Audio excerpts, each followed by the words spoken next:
Doctor عبداللہ صاحب رحمۃ اللہ علیہ نے فرمایا کہ ایک عورت مقدمے میں پیشی کے لیے جانا تھا اس کو اپنی زمین کے سلسلے میں. اس نے کہا ہم زمین کو نہیں لے چاہتے مگر ہم عدالت میں نہیں جائیں گے, ہماری آواز جج سنے گا, اس لیے ہم وہاں بے پردگی نہیں چاہتے.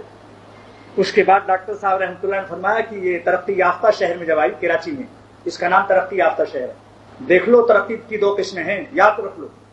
ایک تو گوشت بادام اور دودھ پینے سے بڑھتا ہے اور آدمی تگڑا ہوتا ہے. یہ ترقی یافتہ صحت, یہ صحت, یہ گوشت کا اضافہ, بدن کی یہ موٹاپا اور فربہی صحت مند فربہی ہے جو بادام سے اور ورزش سے اور دودھ پینے سے وٹامن کھانے سے ہوئی ہے. اور ایک گوشت میں ترقی ہوتی ہے ڈنڈا کھانے سے. ایک ڈاکو آیا 10 ڈنڈا مارا اس نے بازو پر اور صبح اٹھا تو 3 انچ اٹھا ہوا ہے. 3 انچ گوشت اپنی جگہ سے اوپر اٹھا ہوا ہے. اب اس نے کہا کہ بھائی ڈاکٹر صاحب کے یہاں لے چلو مجھے. اپنے دوست سے کہا, ان کا کیوں جا رہے ہو؟ ان کا ڈاکٹر سے پینسلین کا انجیکشن لگوانا. کیا بات ہے؟ ان کا گوشت میں 3 انچ دیکھتے نہیں ہو سوجن؟ تو کہتے یہ تو ترقی. آپ رات دن کہتے تھے ترقی ہونی چاہیے ترقی ہونی چاہیے, اب تو آپ کے گوشت میں ترقی ہے, آپ کیوں جا رہے ہیں ڈاکٹر کے یہاں؟ تو کہنے لگے یہ صحت مند ترقی نہیں. تو اللہ کے غضب کے ساتھ جو ترقی یافتہ بن رہے ہیں, خدا کو ناراض کر کے قبر میں جانے کے بعد معلوم ہوگا کہ یہ کون سی ترقی ہے. بے حیائی بے شرمی کا نام ترقی, پیٹ کھولے ہوئے اس کا نام ترقی, کمر کھلی ہوئی ہے, موٹر سائیکل پر بیٹھی بھاگی جا رہی ہے, اس کا نام ترقی ہے. دوسرے یعنی وہ حیادار عورت جس نے مقدمے میں اپنی زمین کو خیر بات کہنے کا اعلان کر دیا, عدالت میں نہیں گئی ہندوستان میں, وہ اس ترقی یافتہ شہر میں امپیرس مارکیٹ کی سڑکوں پر بے پردہ پائی گئی. صحبت کا اثر یہ. آج یہ صاحبزادے جو اپنی بیویوں کو بے پردہ کرنا چاہتے ہیں, کاش ان کے دلوں میں خدا کا خوف ہوتا تو کبھی اس کی ضرورت نہ ہوتی, اور ان خواتین کی عزت کرتے کہ جو پردے سے رہنا چاہتی ہیں.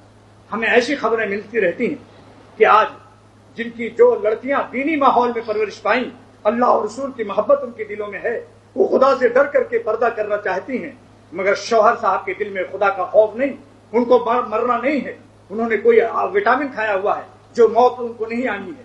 وہ اپنی بیویوں کو ڈنڈے مار کر کہتے ہیں تم بے پردہ اگر رہنا ہے تو رہو ورنہ طلاق لو. تمہارا برقع اتار کے رہیں گے, چوٹیاں کٹوا کے رہیں گے, پرکٹی بنا کر تم کو ایک دم ٹیڈی بنائیں گے, میم بنائیں گے لندن کی طرح. یہ کہ ہم نہیں جانتے یہ پرانا 1400 برس پہلے کا اسلام. سوچیے آپ, 1400 برس پہلے کا اسلام اگر منظور نہیں ہے تو یہ سورج بھی پرانا ہو چکا ہے اور زمین بھی پرانی ہے, آسمان بھی, سب چھوڑ دو کہیں بھاگ جاؤ باہر. اور بریانی کے لیے پرانے چاولوں کو کیوں خریدتے ہو؟ پرانے چاولوں کو پا نہیں سکتے نئے چاول. شاعر خواجہ عزیز الحسن مجذوب, پرانے چاولوں کو پا نہیں سکتے نئے چاول, پکا لے ان سے خشکا پک نہیں سکتی ہے بریانی. دیکھا آپ نے, ہر چیز پرانی. بہرحال یہ میں عرض کر رہا تھا, آمنوا اشد حبا للہ, حقائق کو جب اللہ تعالیٰ کو جب کلمہ پڑھ دیا لا الہ الا اللہ, اللہ کے سوا ہمارا کوئی معبود نہیں, اور قرآن کا حکم ہے, یہ تو قرآن کا حکم ہے, مولوی مسئلہ نہیں. یہ لوگ ملاؤں نے بنا رکھا ہے.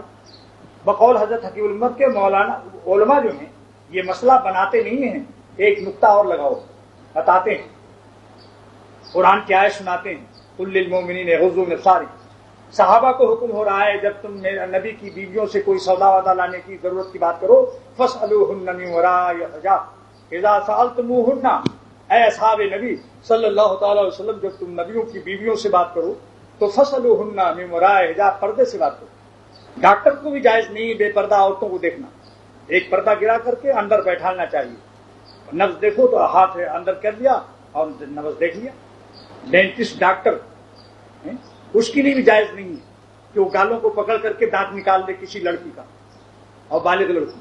اس کو بھی چاہیے کوئی عورت رکھے دانت نکالنے کے لیے, کیونکہ اس میں بالکل گال کو ہاتھ میں لینا پڑتا ہے.